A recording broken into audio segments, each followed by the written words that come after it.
Le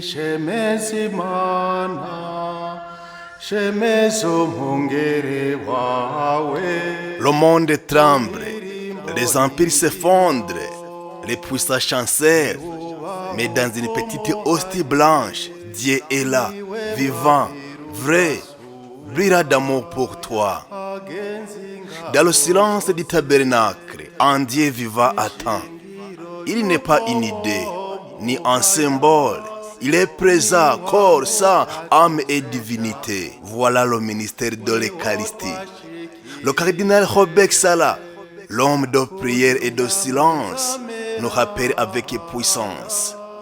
L'Eucharistie n'est pas un repas ordinaire, c'est le sacrifice de Christ sur la croix, rendu présent ici et maintenant. Celui qui communie doit s'approcher avec crainte et tremblement, car il touche le Dieu vivant. Et dans l'esprit du pape Léo XIV, défenseur infatigable de la foi face aux idéologies modernes, l'Église proclame sans détour: il faut adorer l'Eucharistie, non comme un paix, mais comme Jésus-Christ lui-même. La foi nous dit que sous les apparences fragiles du paix, c'est le roi des rois qui se donne. Dans chaque messe, ce n'est pas un simple souvenir, c'est l'actualisation du calvaire. Jésus ne fait pas semblant, il est là, c'est lui. Ce n'est pas du paix, ce n'est pas du vin, c'est Jésus vivant qui t'aime, qui t'attend, qui veut te sauver. Alors à genoux, adorons, à genoux, aimons, à genoux, recevons-le avec foi. Ne passe pas à côté de l'amour. L'Eucharistie est le cœur battant de l'Église. Si tu veux changer le monde, commence par t'agenouiller devant le Saint-Sacrement. Jésus, augmente en nous la foi en ta présence réelle. Jésus, que chaque communion soit un acte d'amour brillant. Jésus, demeure en nous et fais de nous des témoins de ton fait. Dans le livre, la force du silence contre la dictature du bruit, le cardinal Sala consacre tout un passage à l'Eucharistie comme ministère de silence, d'adoration et de présence réelle. Il y écrit: l'Eucharistie est silence, silence de Dieu, silence d'amour, silence d'abandon.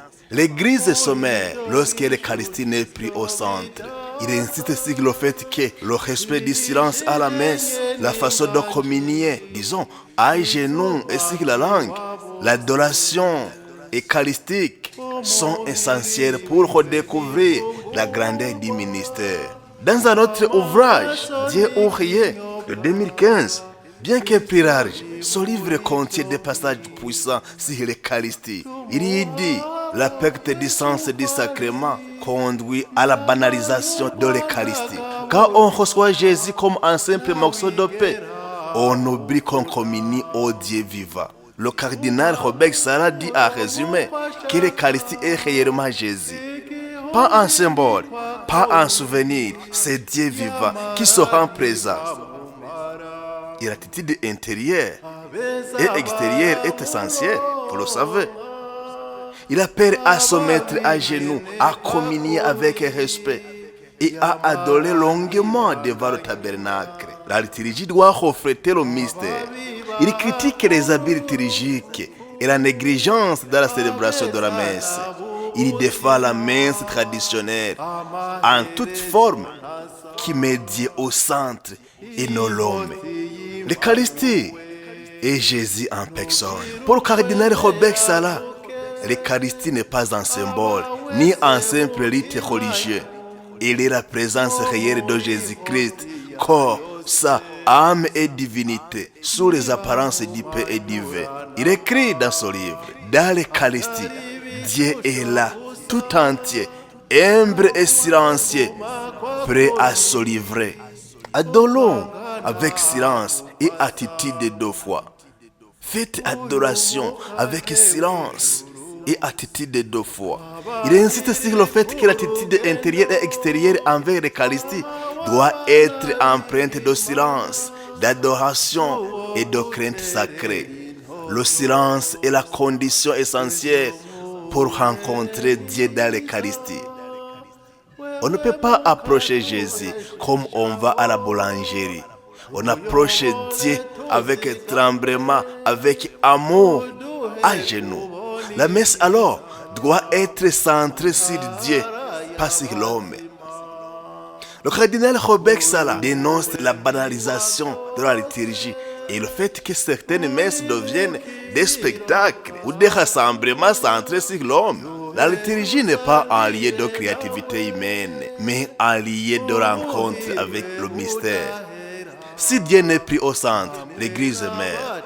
Il recommande alors la communion à genoux et sur la langue. Dans l'esprit d'adoration, il recommande vivement, ça impose que les fidèles se mettent à genoux et reçoivent Jésus sur la langue, comme un geste d'humilité et de foi. Recevoir Jésus à genoux, c'est reconnaître sa grandeur et notre petitesse. L'Eucharistie est source de renouveau pour l'Église. Il affirme que la crise de l'Église est d'abord une crise eucharistique. Pour que l'Église revive, elle doit retrouver le fait eucharistique, la foi dans la présence réelle, la dignité de culte et d'adoration. L'Église ne sera renouvelée que lorsque l'Eucharistie redeviendra son cœur battant. Bref, redécouvrons le silence, la prière, la crainte sacrée. Mettons-nous à genoux devant l'Eucharistie, alors que Dieu agira et le monde changera. Seigneur Jésus, toi le Dieu vivant, caché sous le voile d'épée, je viens à toi avec foi, silence et adoration. Tu es là, dans l'humilité dynastie, dans la pauvreté du tabernacle, dans le silence de l'autel. Et pourtant, c'est toi le roi des rois, le sauveur du monde, le fils du Dieu vivant. Je crois que tu es réellement présent. Corps, sang, âme et divinité, dans le très saint sacrement de l'Eucharistie. Je t'adore, je t'aime, je me prosterne devant toi avec crainte et confiance. Seigneur Jésus, pardonne mon manque d'attention. Pardonne mes communions tièdes. Ravive en moi la soif de te recevoir avec un cœur pur. Fais-moi un tabernacle vivant. Habite mon âme. Embrasse mon cœur de ton amour brûlant. Apprends-moi à t'adorer, à m'agenouiller, à me taire pour t'écouter. Que chaque messe soit pour moi un calvaire vivant et chaque communion une rencontre de fait. Seigneur Jésus, Eucharistie, règne en moi, règne dans ton Église, règne sur le monde et que, par ton corps livré et ton sang versé, tu renouvelles la face de la terre. Amen. Et si nous retournons sur Saint Thomas d'Aquin, qui est né en 1225 pour mourir en 1274, l'un des plus grands théologiens de l'Église, a profondément parlé de l'Eucharistie. Il en est même l'un des plus grands défenseurs et amoureux. Voici un résumé écrit de ce que Saint Thomas d'Aquin dit de l'Eucharistie, accompagné de citations et d'explications. L'Eucharistie est le plus grand des sacrements. Pour Saint Thomas, l'Eucharistie dépasse tous les autres sacrements, car elle ne contient pas seulement la grâce de Dieu, mais Dieu lui-même. Il a écrit dans la Somme théologique, ce sacrement contient réellement le Christ lui-même, non seulement selon un mode de signification, mais dans sa réalité. La présence réelle est une vérité de foi. Saint Thomas affirme que le pain et le vin sont transformés réellement en corps et sang du Christ. C'est ce qu'il appelle la transubstantiation. Ce n'est pas par le sens que l'on comprend son mystère, mais par la foi fondée sur la parole du Christ. Il insiste, ce n'est ni un symbole, ni une image, mais une transformation réelle par la puissance de Dieu. Alors, quelle est l'attitude de l'homme face à l'Eucharistie? Pour Saint Thomas, adorer le Christ dans l'Eucharistie est une conséquence directe de la foi en sa présence réelle. Dans ce sacrement, on ne doit pas seulement communier, mais aussi adorer. Il a composé des hymnes eucharistiques sublimes. Saint Thomas est l'auteur des plus beaux chants eucharistiques de l'Église, commandés par le pape Urbain IV pour la fête de Dieu. Parmi eux, Tantum Ergo, O Salturis Horistia, Adore, Te dévote, Laudation Salvatorem, je t'adore avec foi, Dieu caché dans le paix. Toi qui es vraiment présent sous ses apparences. L'Eucharistie nourrit l'âme comme le pain nourrit le corps. Pour saint Thomas, comme le pain nourrit le corps, l'Eucharistie nourrit la vie divine en nous. L'Eucharistie est la nourriture de l'âme, car elle donne la grâce, entretient la vie spirituelle et guérit des blessures du péché. L'Eucharistie est le vrai corps du Christ, non pas un symbole. La transformation du pain et du vin est réelle, appelée transubstantiation. On doit adorer Jésus dans l'Eucharistie avec foi et humilité. Il a composé de magnifiques hymnes eucharistiques qui touchent encore le cœur aujourd'hui.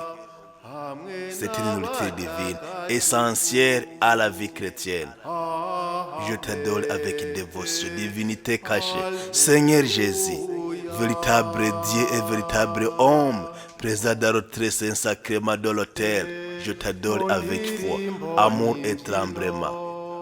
Je crois, Seigneur, que sous le voile du paix, tu es réellement là, ton corps, ton sang, ton âme et ta divinité.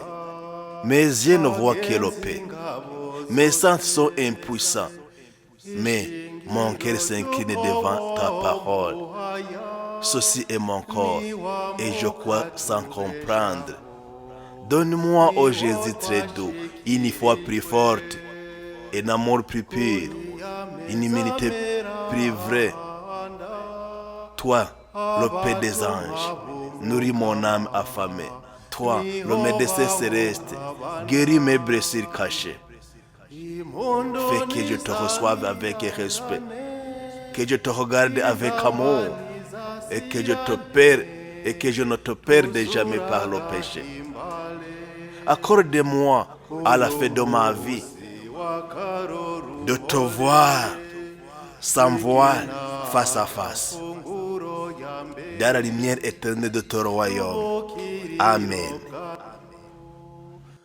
Kurayo meza ya Kristo ni isezerano nshasha irangiza ya kera, ibya kera birahise ibishasha birashitse, umucoko y'ijoro ibyo Kristo yaranguye yabitegeze ngo bigirwe, babariwe bibuka ayo majambo meranda kumukate n'umuvinyu niyaduhurukiza, nituvyemere bakristo umukate n'umuvinyu byahindutse